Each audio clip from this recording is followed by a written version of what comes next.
Shalom, selamat pagi jemaat terkasih. Kembali di pagi hari ini ada kerinduan saya dalam menyampaikan renungan singkat yang saya ambil dari Yohanes pasal yang ke-11 ayat 17 sampai 32. Dari bagian firman Tuhan ini saya mengangkat tema mencoba memahami.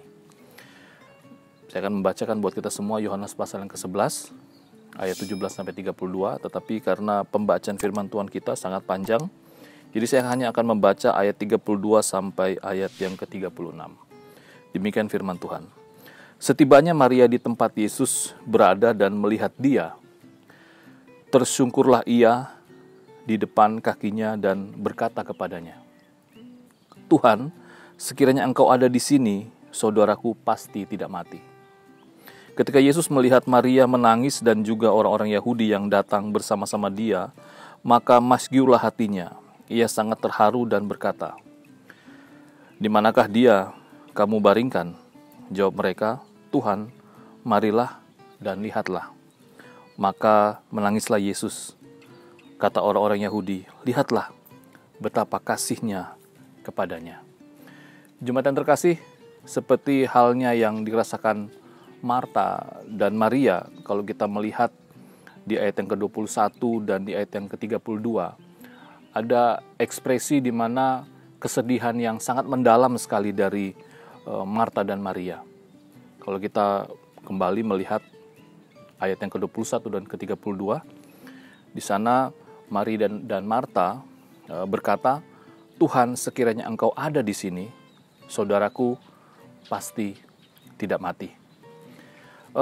Kita pun tidak selalu mengerti, Bapak Ibu Saudara terkasih, alasan mengapa kita mengalami hal-hal sulit dalam kehidupan ini. Sama juga seperti Maria dan Marta. Saat mereka berdua melihat kenyataan bahwa saudara yang mereka kasihi yaitu Lazarus meninggal, saat mereka bertemu dengan Yesus, tentunya ada pertanyaan yang mereka tanyakan kepada Yesus, "Tuhan, sekiranya Engkau ada di sini, saudaraku pasti tidak akan mati." Dan mungkin saja kita bisa berkata seperti Maria dan Marta, "Tuhan, sekiranya Engkau hadir di sini, pastilah kesulitan, masalah, pergumulan, duka cita, dan mungkin juga situasi COVID-19 saat ini tidak akan menimpa kami." Itu mungkin dalam pikiran kita.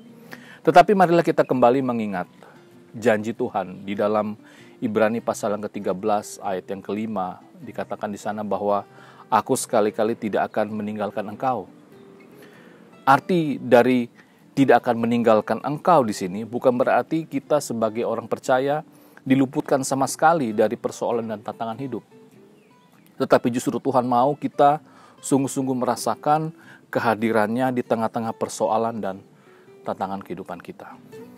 Jemaat yang terkasih, kita semua sudah tahu akhir dari peristiwa ini. Bagaimana Lazarus dibangkitkan dari kematiannya sehingga nama Tuhan dipermuliakan. Di dalam situasi seperti ini, mari kita juga mengambil pelajaran yang berharga bahwa situasi yang kita hadapi saat ini bukan berarti Tuhan melupakan kita, bukan berarti Tuhan meninggalkan kita. Tapi mari kita memahami bahwa sama seperti peristiwa di mana Lazarus dibangkitkan, nama Tuhan dimuliakan. Mari kita memahami bahwa setiap persoalan yang kita hadapi dalam kehidupan ini, tujuan akhirnya adalah bahwa nama Tuhan dimuliakan. Jemaat Tuhan, mari kita mohon rahmat dan berkat Tuhan, karena kita tidak tahu situasi apa, tantangan apa yang akan kita hadapi hari ini. Tetapi percayalah bahwa setiap persoalan, tantangan yang kita hadapi saat ini, bahkan situasi COVID yang belum selesai sampai hari ini, semua itu terjadi agar nama Tuhan dipermuliakan. Jemaat Tuhan, mari kita menutup perenungan firman Tuhan ini dengan berdoa bersama. Mari kita berdoa. Bapa kami di sorga, terima kasih untuk hari yang baru. Kami bersyukur untuk hari ini.